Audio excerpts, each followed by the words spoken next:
السلام عليكم ورحمة الله وبركاته. ازيكم عاملين ايه؟ يا رب تكونوا بخير وفي احسن حال. هنعمل كده النهاردة وصفة علف مختلفة. طبعا احنا كل يوم بنعمل وصفة مختلفة شوية عن يعني مش كل يوم بنأكلهم زي اللي قبله، بحيث ان ايه، اللهم صل على النبي، بحيث ان تغيير العلف بيساعد على زيادة الوزن. لازم نغير لهم من العلف على طول باستمرار. يعني احنا امبارح عملنا لهم بطاطس مسلوقة وسرس على تشيش، والنهاردة هنعمل لهم زي ما احنا شايفين كده. معايا عيش ناشف اهو، عيش ناشف تمام اهو كمان.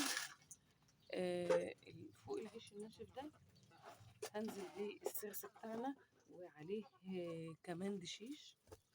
اللهم صل وسلم وبارك على محمد. العلب فاضية زي ما انا على طول بعمل لكم، يعني اهو، وكل حاجة هتكون قدامكم. اللهم صل وسلم وبارك على محمد وعلى آله وأصحابه الطيبين الطاهرين. طبعا العيش ده ناشف، بننزل له كده شوية مية بحيث ان هو يطرى شوية. المعروف طبعا ان البط بيحب الحاجات المبلولة، وما تقلقوش ولا اي حاجة. هضيف بقى عليهم ايه،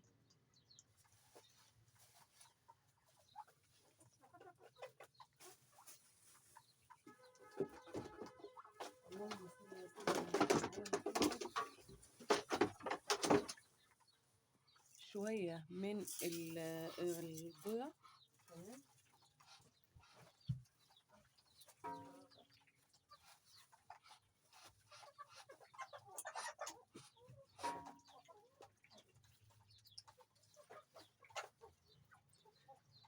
على شوية من الرد تمام كده. دي بقى كانت خلطتنا النهارده. زي ما انا بعملها طبعا انا كل يوم، او مش كل يوم، كل كام يوم كده بغير لهم في الاكل، مش بعمل الاكل هو هو. اللهم صل وسلم وبارك على محمد وعلى اله واصحابه الطيبين الطاهرين. صلوا عليه. وقت ما بليت وقت ما بليت العيش اهو ابتدى يتكسر شويه، لان طبعا ناشف وجامد، والبط طبعا مش هيعرف ياكله كده. انا بغله. كذا حد قال لي ان الاكل المبلول بيجيب ديدان للبط. لا طبعا ما فيش الكلام ده. البط طول عمرنا بنربيه، لازم البط بيحب الاكل المبلول، فلازم نبلله كده الاكل قدامه زي ما انتم شايفين. هبتدي طبعا ان انا اقلب الاكل بتاعي ده اهو، بقلبه كده بالشكل ده. يعني شايفين مش مبلول قوي، يعني شايفين، لان انا عندي عيش جامد جدا طبعا سامعين صوته، ف يعني وكمان كبير، مش اللي هو على الحجم، فاكيد مش هيقدر ياكل العيش كده. اللهم صل وسلم وبارك على محمد وعلى اله واصحابه الطيبين الطاهرين. ممكن كمان اقلله كمان شويه اهو، هقلبه بس تقليبه كده حلوه، وهبتدي ان انا احط بقى البطاطس بتاعي اهو، خلاص كده كده تمام.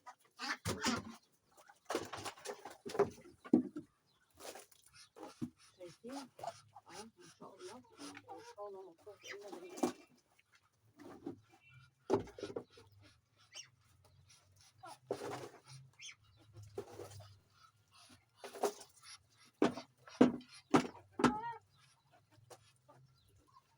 بصوا الاكل اهو زي ما انتم شايفين، وادي البط ما شاء الله